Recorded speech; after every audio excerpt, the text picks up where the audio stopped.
Roll for Crit presents How to Play Rick and Morty. The Ricks Must Be Crazy in 5 minutes or less or more. The Ricks Must Be Crazy lets you travel throughout the multiverses created by Rick Sanchez and others in a quest for more power. Designed by Matt Hyra and Corey Jones and published by Cryptozoic. Your goal in the Ricks Must Be Crazy is to get the most points, which you'll be doing by playing cards and activating cards you've played. The game layout is made up of 4 separate multiverses. Each player chooses a character with a special ability, receives their standee and a set of build tokens, and starts out in the smallest multiverse, the Teenyverse. Everyone also starts with a hand of 5 cards. Each round consists of an action phase followed by a power-up phase. At the start of each round, players draw 1 additional card. Then, during the action phase, everyone takes turns, starting with the player with the first player token and continuing clockwise. On your turn, you will have a number of actions available to you depending on which multiverse you begin the round in. The Teenyverse gives you 5 actions per turn, but others give you 4 or fewer according to the number in the top right. You'll have multiple gear tokens to represent and keep track of these actions. The primary action you'll be taking on your turn is playing cards from your hand, of which there are 4 different types. First up are contraptions. To play a contraption, spend 1 action token and place it in the multiverse you're currently occupying, along with one of your build tokens. Now technically this contraption is not fully built until it has a number of build tokens equal to the number in the top left corner of the card on top of it. You get 1 token to start for free, but it will require an additional action for each additional token that you want to add on your turn. Only the player who placed the card can add build tokens to it. Once completed, you'll flip one of your build tokens to signify that you are in control of it, and take the rest of the tokens back into your supply. If you're ever short on tokens, you can still complete a card by using the required amount of actions in a single turn. Contraptions have special abilities that can be triggered during the power-up phase, which we'll get to later. The next card type is power supplies. You place these in your multiverse and build them using build tokens exactly like contraptions, getting 1 build token for free.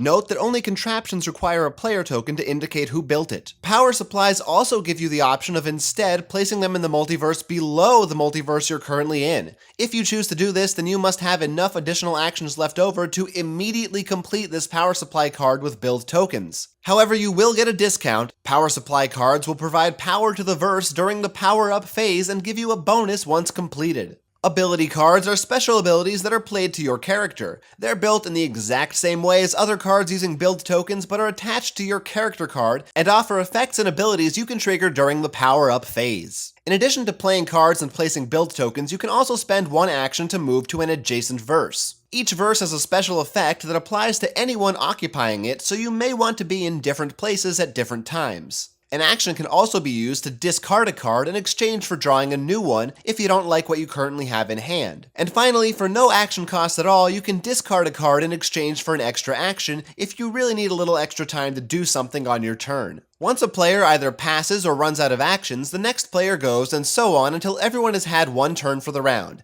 Then it's time for the power-up phase. The victory points track also doubles as the power track using this power token, which starts every power-up phase at 0. During this phase, you'll be going through each verse one at a time to see how much power was generated there and whether players there are taking any actions, starting with the Teenyverse. First, check for any completed power supplies. Each supply has a number in the bottom left corner that indicates how much power it will generate. For each of these numbers, move the power track token on the track the indicated amount. That's how much power players now have available to them. Next, any player currently in that verse can play a single one-shot card in turn order. One-shot cards are only used during the power-up phase and cost power instead of actions or build tokens. Move the power track token appropriately and discard the one-shot card after it's been used. During this time, players can also activate their ability cards, once per card. Finally, in turn order, all players will get the chance to activate any completed contraptions they have in that verse. It doesn't matter if you're actually in that verse or not, if you have a contraption there, you can activate it according to its instructions,